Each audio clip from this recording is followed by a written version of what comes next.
Anjakan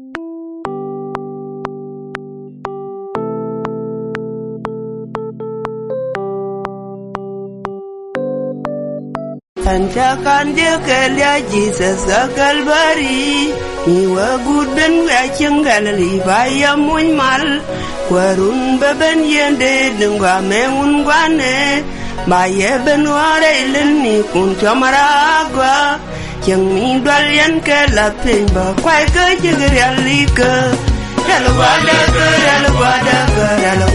ke Wapalinyan Inga tor el guadaka Dem du piku Liadu alu Dem du piku Wara juga yende Kwene katjong ni Kendial baken ka Apur ni mun boyde Kami komete kedu Bus kore jaliko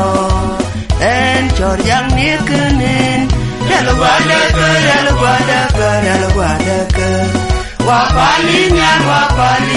Wapalinyan Inga tor dalu guadaka Dem du piku Liadu alu Dem du piku Yang linyi kwaiku Kwara jua bayre jual En kel hitul ngotku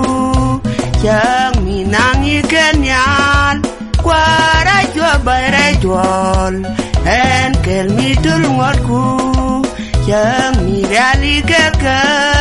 Kwara jua bayre jual En kel hitul ngotku Yang lok dweri yang nyal En batu lugo En kel mitul ngotku Dalu guadaka Wapalinyan Inga tor dalu guadaka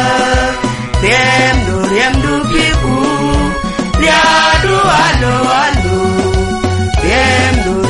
piku Ejin kus jani dial Ejin kus yori dial Ejin kus miang ni dial Jin mi jak yor janen Jin mi jak miang jalin Jin mi ral jani ke Dalu guadaka Wapalinyan Inga tor dalu guadaka Dem du piku Liadu alu Dem du piku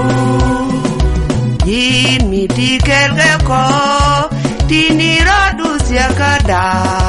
Biwon wan jeng ni joy Yang malaka raido Engu gat ke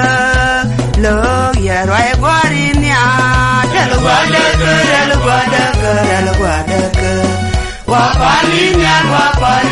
Wapalinyan Inga tor dalu guadaka Dem du piku Liadu alu Dem du piku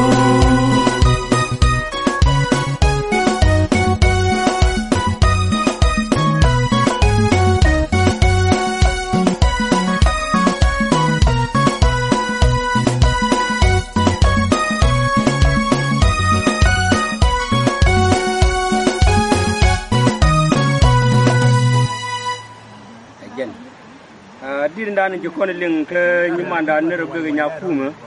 lono teriede ke meju choko jandare wir baro red jende wide kel wo ke jende wide diok are de me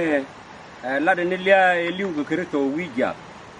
liu ko kwidu liu ko kwida liu ko kwine ni dial wi mon kwijmo red nero dan ko nyal wo bana kanjek ke lia kreto wija